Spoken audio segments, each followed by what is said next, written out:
दोस्तों, क्या आपको पता है कि हनुमान जी आज भी जीवित हैं? जी हाँ, आपने बिल्कुल सही सुना। आज हनुमान जी सिर्फ जीवित ही नहीं, बल्कि उन्होंने एक समुदाय विशेष को दर्शन देकर अपना एक खास मंत्र भी दिया है, जिसका जाप करने से आप भी इस घोर कलयुग में हनुमान जी के दर्शन कर सकते हैं। क्या है वो मंत्र, और अगर हनुमान जी आज भी जिंदा हैं तो कहाँ हैं? कौन सी है वो जगह जहां हनुमान जी हर 41 साल पर आते हैं, और उन्होंने किसे दर्शन देकर अपना मंत्र दिया है? दोस्तों, अगर आप भी इन सभी सवालों का जवाब जानना चाहते हैं तो इस वीडियो के अंत तक जरूर बने रहिएगा। वीडियो में हम आगे बढ़ें उससे पहले अगर आप हमारे चैनल पर नए हैं और आपने अब तक हमारे चैनल को सब्सक्राइब नहीं किया है तो फटाफट से सब्सक्राइब करके बेल आइकन को प्रेस कर दें, ताकि हमारी आने वाली वीडियोस की नोटिफिकेशन आपको मिलती रहे। और अगर आप हमारी ये वीडियो फेसबुक पर देख रहे हैं तो हमारे पेज को जरूर फॉलो कर लें। तो चलिए शुरू करते हैं। दोस्तों, हनुमान जी के बारे में कहा जाता है कि वे शिव जी के अंश हैं। हनुमान जी को भगवान शिव का 11वां रुद्र अवतार माना जाता है। हिंदू धर्म ग्रंथों के मुताबिक भगवान विष्णु के आशीर्वाद से ही शिव जी ने उनकी सेवा के लिए त्रेता युग में हनुमान के रूप में जन्म लिया था, जबकि विष्णु जी ने उस समय भगवान राम के रूप में जन्म लिया था। कहा जाता है कि रामायण के बाद भगवान राम सरयू नदी में विलीन हो गए, जबकि हनुमान जी आज भी धरती पर जीवित हैं। पौराणिक धर्म ग्रंथों में सभी देवताओं के अवतार के बाद उनके वापस स्वर्ग जाने की कहानियां आपको पढ़ने को मिल जाएंगी, लेकिन किसी भी हिंदू धर्म ग्रंथ में आपको हनुमान जी के स्वर्ग में वापस जाने की बात नहीं मिलती। इससे ये बात साबित होती है कि हनुमान जी अमर हैं और वो आज भी जिंदा हैं, और इसके साक्ष्य आपको कई जगहों पर देखने को मिल जाएंगे। दुनिया भर में कई ऐसी जगह हैं जहाँ विशालकाय पैरों के निशान पाए गए हैं। ये पैरों के निशान इतने बड़े हैं कि इन्हें देखने के बाद आपको भी यकीन हो जाएगा कि इस धरती पर जरूर कोई ऐसा जीव मौजूद है जिसका आकार हम इंसानों से बेहद विशाल है। इन पैरों के निशान को देखने के बाद वैज्ञानिकों ने यह दावा किया है कि यह पैर के निशान किसी ऐसे जीव के हैं जो काफी ज्यादा विशाल है। ऐसे में आप सोच सकते हैं कि अगर कोई इतना विशाल जीव इस धरती पर मौजूद रहता तो क्या हम इंसान जीवित रहते? इसका मतलब साफ है कि वो पैरों के निशान हनुमान जी के हैं। सिर्फ पैरों के निशान ही नहीं, बल्कि रामायण के बाद कई महान लोगों ने हनुमान जी के दर्शन की बात को स्वीकारा है। इसमें तुलसीदास, स्वामी रामदास भी शामिल हैं। पुराणों के अनुसार श्री राम एवं सीता माता ने बजरंग बली को कलयुग में अधर्म के नाश और धर्म के प्रसार के लिए अमरत्व का वरदान दिया था।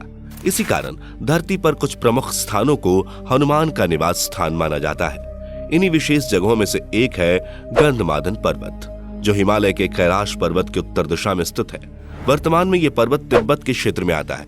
यहाँ जाने के 3 रास्ते हैं। पहला मार्ग नेपाल से होते हुए मानसरोवर के आगे, दूसरा रास्ता भूटान के पहाड़ी इलाके से, और तीसरा अरुणाचल से चीन होते हुए यहाँ जाता है। गंधमादन पर्वत बजरंगबली का निवास स्थान है। इस बात का उल्लेख कई हिंदू धर्म ग्रंथों में किया गया है। श्रीमद् भागवत गीता में भी इस पर्वत के बारे में वर्णन किया गया है। महाभारत में भी आपको इस पर्वत का वर्णन मिल जाएगा। इस पर्वत पर पांडवों ने हनुमान जी से भेंट की थी। वैसे यहाँ आप में से बहुतों के दिमाग में ख्याल आ रहा होगा कि हनुमान जी ने पूरी धरती में गंधमादन को ही अपने निवास के स्थान के रूप में क्यों चुना? तो दोस्तों, इस बात का उत्तर श्रीमद् भागवत पुराण में मिलता है। इस धर्म ग्रंथ के मुताबिक जब प्रभु श्री राम धरती से बैकुंठ जा रहे थे, उस वक्त उन्होंने हनुमान जी को रहने का ही आदेश दिया था, और प्रभु की इच्छा के अनुसार ही बजरंगबली ने गंधमादन को अपना निवास स्थल चुना था। आपको बता दें कि इस पर्वत पर एक मंदिर भी है, जिसमें बजरंगबली के साथ श्री राम की मूर्ति स्थापित है। पुराणों के अनुसार यही वह जगह है जहां प्रभु श्री राम ने वानर सेना के साथ मिलकर रावण के साथ युद्ध के लिए योजना बनाई थी। कई लोगों का मानना है कि आज भी इस जगह पर श्री राम के पैरों के निशान मौजूद हैं। दोस्तों, अब बात करें उस जगह की जहाँ हनुमान जी हर 41 साल पर आते हैं। तो पौराणिक कथाओं के मुताबिक जब भगवान श्री राम ने सरयू नदी में अपना मानव शरीर छोड़ दिया, तब हनुमान जी उनकी याद में अयोध्या छोड़कर श्रीलंका के जंगलों में चले गए थे, जहां पितृ नामक पर्वत पर रहने वाले एक कबीलाई समूह ने हनुमान जी की बहुत सेवा की थी। कहा जाता है कि उनकी भक्ति और सेवा से खुश होकर हनुमान जी ने उन्हें आत्मज्ञान दिया था। साथ ही उन्हें यह वचन भी दिया था कि वह हर 41 साल बाद उनके कबीले के साथ रहने आएंगे और उनके वंशजों को आत्मज्ञान देंगे। कहा तो ये भी जाता है कि हनुमान जी ने उस समय उन्हें एक मंत्र भी दिया था, और मंत्र को देते हुए कहा था कि जब भी तुम मेरे दर्शन करना चाहो तब यह मंत्र पढ़ना, मैं तुम्हारे सामने आ जाऊंगा। दोस्तों, ये मंत्र इस प्रकार है: कालतंतु कार्यचरंती एनर मरीष्णु निर्मुक्तेर कालित्वम अमरिष्णु।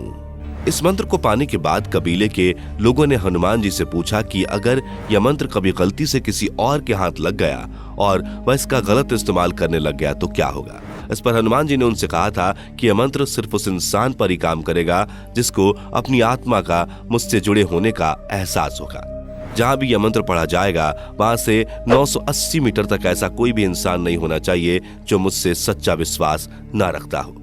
दोस्तों, आपकी जानकारी के लिए बता दें कि आज भी वह जंगली आदिवासी समुदाय मौजूद है जिनके पूर्वजों को हनुमान जी ने यह मंत्र दिया था। यह आदिवासी समूह को मातंग लोगों का समाज कहा जाता है। वैसे आपको बता दें कि कर्नाटक के पंपा सरोवर के पास मातंग ऋषि का आश्रम है जहां हनुमान जी का जन्म हुआ था। इस समूह का कहीं ना कहीं यहाँ से संबंध हो सकता है, लेकिन इसका कोई पुख्ता सबूत नहीं है। श्रीलंका के पीदरू पर्वत के जंगलों में रहने वाले मातंग समाज के लोगों का रहन सहन, पहनावा और भाषा बाहरी दुनिया से एकदम अलग है। यह सारी बातें उस वक्त सामने आई जब सेतु नामक एक संगठन का ध्यान इस कबीले पर गया, जिसके बाद उन्हें जानने समझने के लिए संगठन के लोगों ने जंगली जीवन शैली अपनाई और कबीले के लोगों से जुड़ने की कोशिश की। इस कबीले के साथ रहने के दौरान उन्हें कई सारी जानकारियां मिली जो बहुत ज्यादा हैरान कर देने वाली थी। रिसर्चर्स के मुताबिक मातंगों का हनुमान जी के साथ एक अलग ही रिश्ता है। जब उन्होंने कबीले के लोगों की गतिविधियों पर गौर किया तो उन्हें पता चला कि यह सिलसिला रामायण काल से ही चला आ रहा है। मातंगों के अनुसार हनुमान जी ने उनको वचन दिया था कि मैं प्रत्येक 41 वर्ष में तुमसे मिलने आऊंगा और आत्मज्ञान दूंगा। अपने वचन के अनुसार उन्हें हर 41 साल के बाद आत्मज्ञान देकर आत्मशुद्धि करने हनुमान जी आते हैं। सेतु संगठन के अनुसार जब हनुमान जी उनके पास 41 साल बाद रहने आते हैं तो उस समय उनके द्वारा किया गया हर कार्य और उनके द्वारा बोले गए हर शब्द का विवरण अपनी एक पुस्तिका में नोट करते हैं। इस पुस्तिका को हनु पुस्तिका के नाम से जाना जाता है। साल 2014 में जब हनुमान जी मातंगों के साथ रहने आए थे तो उस दौरान हनुमान जी के द्वारा किए गए सभी कार्यों का विवरण आदिवासियों के मुखिया बाबा मातंग ने हनु पुस्तिका में नोट किया है। सेतु संगठन ने यह दावा किया है कि इस पुस्तिका के पिक्चर्स उनके पास हैं और उनके संत बिरदू पर्वत की तलहटी में आश्रम बनाकर रहते हैं और वहीं पर वे इस पुस्तिका को समझकर इसका आधुनिक भाषा में अनुवाद करने की कोशिश कर रहे हैं। लेकिन इन आदिवासियों की भाषा बाहरी दुनिया की भाषा से काफी अलग और जटिल है। इस वजह से इस पुस्तिका को अब तक पूरी तरह से अनुवाद नहीं किया जा सका है। दोस्तों, मातंग लोगों के मुताबिक हनुमान जी आज भी जिंदा हैं और हिमालय के जंगलों में रहते हैं। हनुमान जी 17 मई 2014 को इनसे मिलने आए थे और अब वह 41 साल बाद यानी 2055 में फिर से इनसे मिलने आएंगे। मातंगों के मुताबिक हनुमान जी को देखने के लिए आत्मा का शुद्ध होना बहुत जरूरी है। निर्मल चित्त के लोग ही उन्हें देख सकते हैं। मंत्र जप का असर तभी होगा जब भक्त में हनुमान जी के प्रति दृढ़ श्रद्धा होगी और उसका हनुमान जी से आत्मिक संबंध होगा। और जिस जगह पर उनके द्वारा बताया गया मंत्र जपा जाएगा उस जगह के 980 मीटर के दायरे में कोई भी ऐसा मनुष्य उपस्थित ना होना चाहिए जो आत्मिक रूप से हनुमान जी से जुड़ा ना हो, अर्थात उसका हनुमान जी के साथ आत्मा का संबंध होना चाहिए। तो दोस्तों, इस वीडियो में फिलहाल इतना ही। वैसे आपको क्या लगता है, क्या सच में हनुमान जी 2055 में इन कबीलों के लोगों से मिलने आएंगे? और हनुमान जी द्वारा बताए गए इस मंत्र को लेकर आपकी क्या राय है? आप अपना जवाब हमें कमेंट बॉक्स में जरूर दीजिएगा। इस वीडियो में फिलहाल इतना ही। उम्मीद है आपको आज की ये वीडियो पसंद आई होगी। अगर हाँ तो इस वीडियो को लाइक करें। इस तरह के और भी अमेजिंग एंड इंटरेस्टिंग वीडियोस देखते रहने के लिए चैनल को जरूर सब्सक्राइब कर लें। Thanks for watching.